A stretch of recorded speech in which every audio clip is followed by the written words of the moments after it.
Welcome back to the channel, everyone. CryptoTakeOver here, coming back with a Bitcoin cryptocurrency video for you today. We're going to be taking a look at one article here. Bitcoin right now hovering at about $53,000, kind of seeing a little bit of a return back to its previous levels, possibly some bulls buying up the dip here. As of right now, we've started to see a little bit of recovery back into the markets.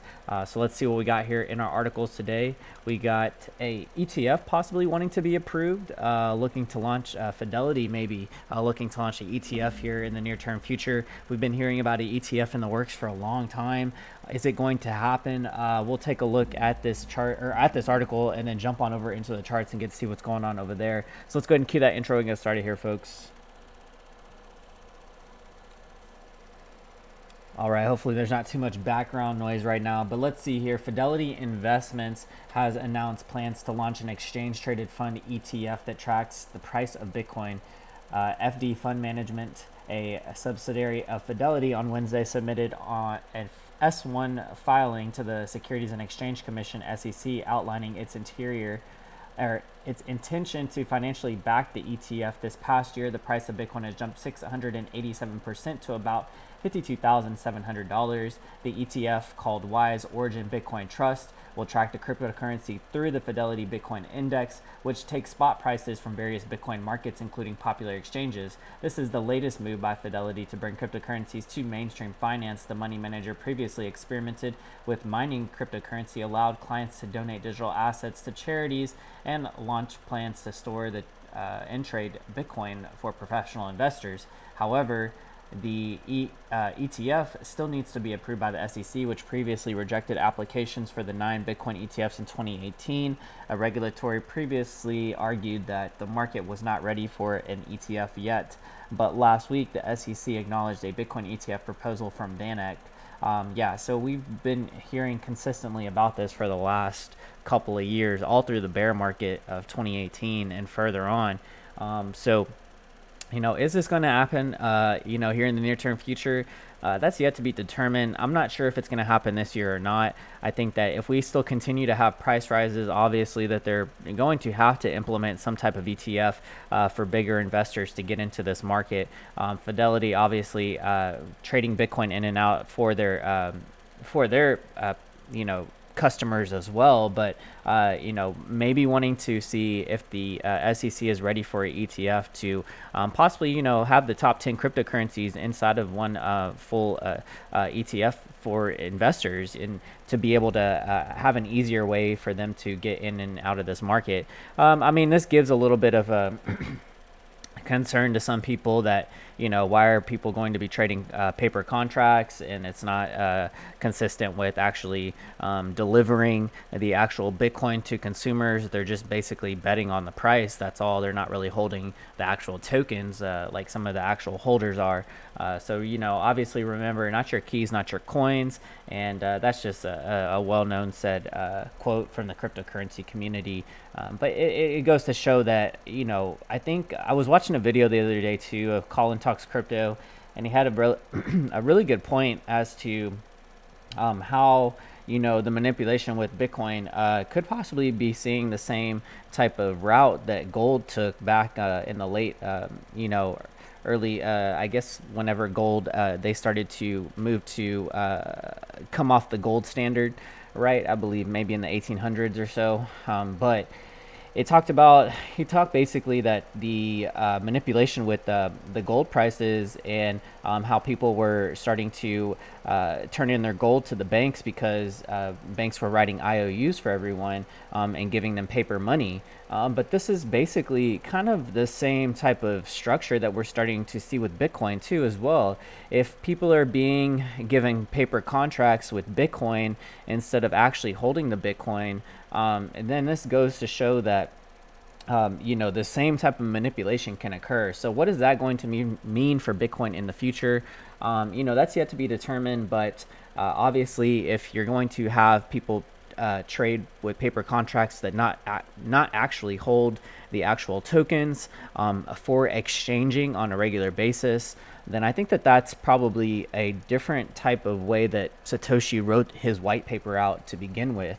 Obviously, this was supposed to be used as a daily transaction type of currency, but now that you have big banks getting on into the scene, it's becoming more not even a store of value, or it's becoming more of a store of value, but more or less it's not an easy way to transact with people. And I think that there's some debate there too right now as well. We'll have to see how this wants to play out in the future, but I thought it was a very interesting video. Y'all can go check out his channel, Colin Talks Crypto, and go watch that video that he posted here recently about how Bitcoin could be making a turn for the worse when it comes to some of these things. Now, I'm not trying to get bearish in the market here. Obviously, I think cryptocurrency is going to stay around. I think a lot of other cryptos have huge potential too as well, but obviously Bitcoin is king right now, and we're going to continue to track the Bitcoin markets as well, and we're going to continue to track Bitcoin until we start to see some divergence, maybe leading into some other altcoins too as well. And folks, if y'all want to join us on our private trading group page, you can join us through Patreon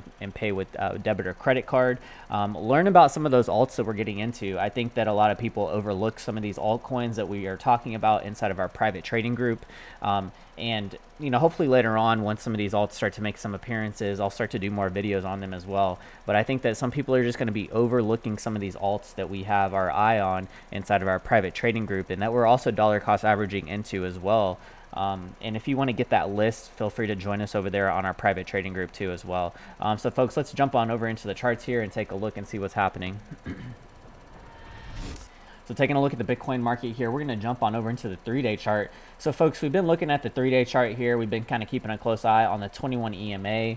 Right now, Bitcoin hovering at about $53,200. So kind of seeing a little bit of recovery back from when it fell down to almost $51,000, 50,000, right in that range too as well. But right now we can see that Bitcoin's still holding support above the 21 EMA here on the 3-day chart. The 21 EMA on the 3-day chart sitting at about $48,000. If we are to dip to those areas, we want to try and hold support above this 21 EMA. You can see that the 21 EMA here on the 3-day chart has been very consistent with holding support during our bull market rally of 2021. And so let's kind of zoom in a little bit more here. We can see that we haven't closed below our 21 EMA on the 2-day yet. If we do get a wick below here, that's going to be another bearish case scenario. We want to make sure that we stay above the 21 EMA on the 2-day chart, but obviously if we break below that, we're going to be keeping a close eye on $4,800 or $48,000 or so. But still getting a bearish count here with the TI sequential on our candlestick charts too as well. And then market cipher B is also hasn't given us a green dot yet on our 2-day chart just yet, but VWAP is starting to move off to the side. So starting to see maybe a little bit of recovery start to take place, but if we continue to zoom in here, we'll get a broader reference of what's happening, and just more data for us to kind of decipher a little bit too. And so what we can see here is on our daily chart, we have broken below our 21 EMA on our candlestick charts, but it does look like we are starting to move sideways. We probably want to see a quick recovery above here. You can see in the past we've broken below our 21 EMA on our daily chart, and we've had a nice recovery back to the upside here. So we probably want to start to see some nice recovery. We want to see a buy signal pop off for us too with Market God as well. I think that once we get our buy signal with Market God on our daily chart, that's going to be a relatively nice move for us back to the upside, probably to retest this resistance trend line that's holding us down here on our candlestick charts, and then also probably a retest at $58,000. This blue line here is $58,000 or so. We want to see a retest at about 58,000 and then possibly a break to go into the $60,000 range area or so. Market cipher B here on the daily, no sign of a green dot just yet. Momentum waves are still headed to the downside, so we'll have to wait and see exactly how that's going to end up playing out for us in the near term future. But let's keep an eye on it and see what's happening. Taking a look as we jump into these lower time frames, looking at the 8-hour chart here. Let's see what's happening. 8-hour chart also giving us a little bit of some green Heikin-Ashi candles here to start a recovery. We dip below our 100 EMA. So if we zoom out here, maybe on the 12-hour, let's see. 12-hour, we haven't broken below our 100 EMA just yet. Market cipher B is giving us somewhat of a bullish divergence here, but at the same time, money flow is still headed in a downward trajectory, starting to thin out here for the most part. What we probably want to see with our money flow here on the 12 hours is just some nice thin money flow, but then also start to see that recovery with money coming back into the market. As our money flow starts to get thin here, we're going to rely on our momentum waves to give us some broader signal moves here. So right now we are seeing a green dot on our 12-hour chart here with market cipher B. Once this starts to recover, we'll probably get a nice pump back to the upside. So I'm definitely going to be looking for possibly some entries to signal for everyone too inside of our private trading group. But as of right now, money flow is still looking relatively thin. We were going to kind of keep a close eye on our 4-hour chart too as well, waiting for our money flow to start recovering on our 4-hour to move back into that greenish area. Momentum waves are already headed back to the upside here too as well. Now we want to see this push above our 0 pivot point, and that's probably going to be a nice indication that we are ready to continue to move up here. Let's take a look at our 2-hour chart. Money flow also starting to recover here on our 2-hour chart too as well. So folks, yeah, this definitely looks like this could be somewhat of a recovery phase. If we are going to get that push up a little higher, we definitely want to come up and retest this resistance trend line above head for us here, right at about $58,000 or so, $57,000. If we get that retest about that $57,000 area, we want to see a break above there. Honestly, if you want to wait for this to break out, this is a great time to dollar cost average into the market right now. For the next probably week or so, I think that we're probably going to start to steadily climb back up to $58,000, but a great time to continue to dollar cost average inside of this accumulation range, where we have this as resistance above head for us, and then possibly take a nice breakout trade to the upside here, probably into the $60,000 range. So obviously we're looking for this break above this resistance trend line here. That's going to be holding us down as resistance, but if we get that break above there, we're definitely looking for probably mid $60,000 area or a little bit higher. So I look forward to keeping y'all up to date with that, folks. Don't forget, if y'all want to join us in our private trading group, you can join us through the Patreon link and pay with debit or credit card, or you can pay with crypto by joining us by messaging me on Discord. Make sure that you have a Discord username that you can attach to Patreon, so that way you can get access to all of the private posts that we make only in Discord now. So I look forward to joining y'all, or for y'all to joining us. And if y'all have any questions, feel free to message me and I will get back to you in a timely manner. With that being said, folks, don't forget to like, comment, subscribe, hit that notification bell, so that way y'all can stay updated every single video that we make on this channel each and every single day as the crypto markets continue to rally into 2021. And without further ado, I'll see you on the next one. CTO signing out. Peace.